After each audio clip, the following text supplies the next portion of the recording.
so they have AIDS and then they want to like cure themselves. They think they can cure them by like having sex with another person. 1 in every 3 young people in South Africa believes they are HIV positive. And youth who believe they are HIV positive are more likely to report that they have raped someone.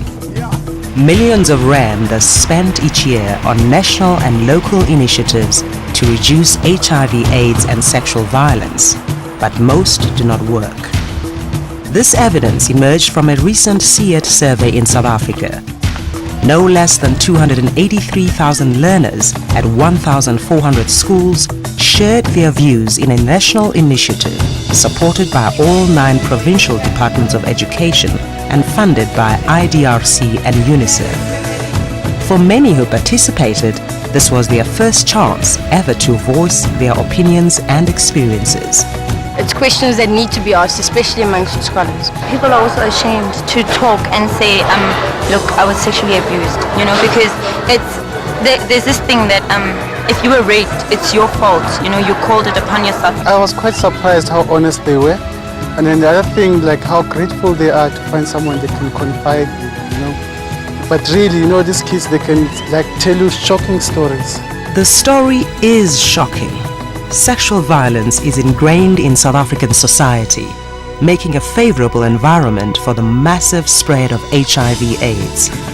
Having such a large sample of 283,000 young people contributing, we're able to say quite a few things where we just had hints before now.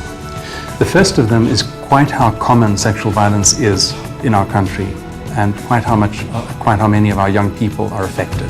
The second type of evidence shows how young people have adopted attitudes that support sexual violence and HIV/AIDS.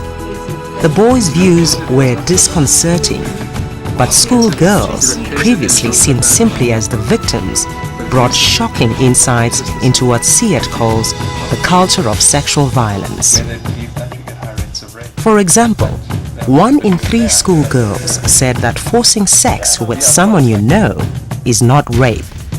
In some parts of the country, the darkest areas on the map, 75% of schoolgirls expressed this belief. This is one example of girls buying into the culture of sexual violence. The study found many more. The collection of evidence is only the first step in SEAT's research, which aims to challenge the culture of sexual violence. Focus group discussions is another powerful tool. Field workers returned to schools where they had collected youth opinions and presented the findings to the learners. Young people shared their ideas about what the evidence means and, starting from these facts, developed potential solutions. SEAT shared the young people's experience and their proposed solutions with the 9 provincial departments of education, NGOs and other stakeholders. This wealth of new evidence provides planners with a firm foundation for local and national action. The evidence also fed into a 10-part audio drama series, another tool to empower youth. The series presents the survey findings and poses questions for discussion.